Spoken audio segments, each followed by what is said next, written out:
Well, everyone, iOS 26 has officially came out, so let's go and take a look at it on the iPhone 13 Pro and see if it's worth installing. Now, this update brought a lot of stuff to the table, which I'm really happy about. Now, if we make our way over to our Photos application, if we tap into the latest screenshot that I took, for the RC version, it was about 7.77 gigabytes. Now, keep in mind this was for the RC version, but the RC and the official version are going to be basically the same thing. Now within this update, we have a lot of cool things going on. So number one, we have this new UI inside of it.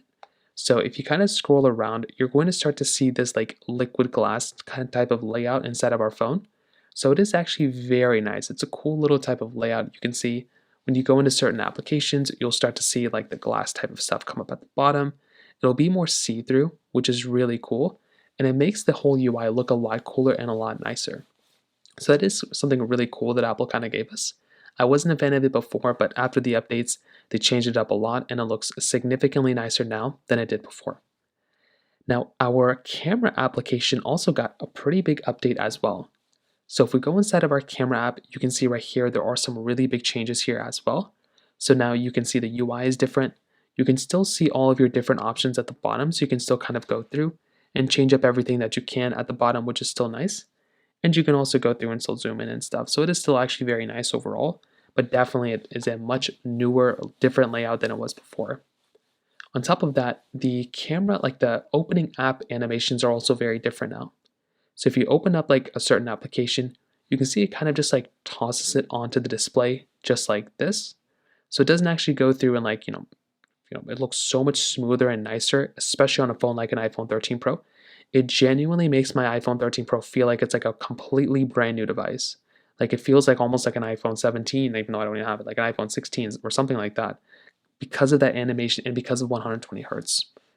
Now, we also have in iMessage the ability of setting up custom backgrounds inside of iMessage, and we can send out polls inside of iMessage as well, which is another really awesome thing.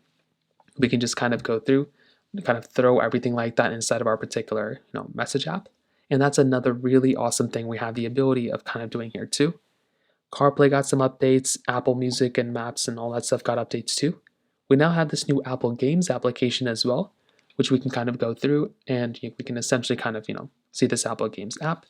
So there's a lot of games and, our gaming information inside of one application, which again is a really nice thing to basically kind of just throw in here and kind of have that type of capability here as well. So iOS 26 is a good update. I think it brought a lot of stuff to the table, but I still wouldn't recommend updating to it. I think there are definitely I would recommend waiting out until like iOS 26.1 essentially comes out. So in terms of that kind of covers it up there.